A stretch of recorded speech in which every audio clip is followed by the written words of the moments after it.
La Vila Perduda. La Vila Perduda. L'Aldea Perdida. Max Gross. Pato Pardo i...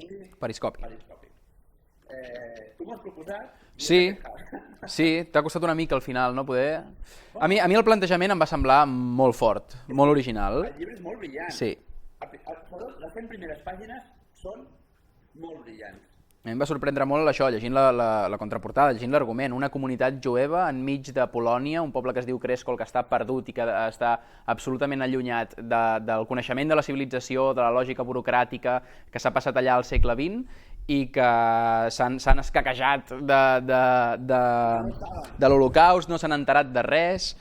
La gràcia del llibre és potser no saber això. Perquè comences el llibre i dius, mira, una novel·la dels jueus que viuen en un poble al segle XIX o XVIII, et dona igual, perquè tot és passat.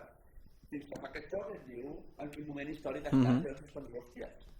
I segons les 100 primeres pàgines, doncs el llibre té com un pluc i et canvia tota la situació i és potser on jo li trobo que, clar, són 400 pàgines de llibre i té moments molt bons, però potser sí que no tot el llibre té la regularitat que li demanes a una novel·la. Sí, t'ho passaràs molt bé. Jo també ho he notat, això, però no m'ha molestat. He continuat escenes que potser m'interessaven menys, perquè al final agafa molts camins la novel·la.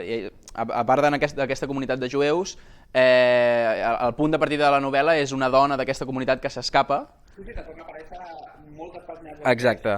I a més hi ha històries entre històries com aquell, que no recordo com es diu, que apareix a mitja història i t'explica la seva vida i com ha estat als camps de concentració. Sí. I podria no ser-hi, però hi és, i aquella part es torna molt interessant. És a dir, és com una novel·la de novel·les, una història de moltes vides, amb molt d'humor jueu. Sí, sí, moltíssim.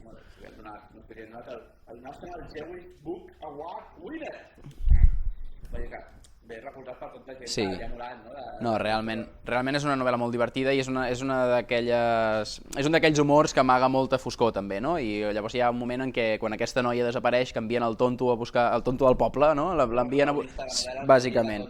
Sí, i l'envien a buscar i llavors se'n va a Varsòvia, a ciutat, no? I xoca amb la realitat, amb dues realitats absolutament... Em va recordar molt també Notícies de Gurt, és un extraterrestre. Té un punt. Varsòvia. És la Marta Sánchez jueva, no? El personatge.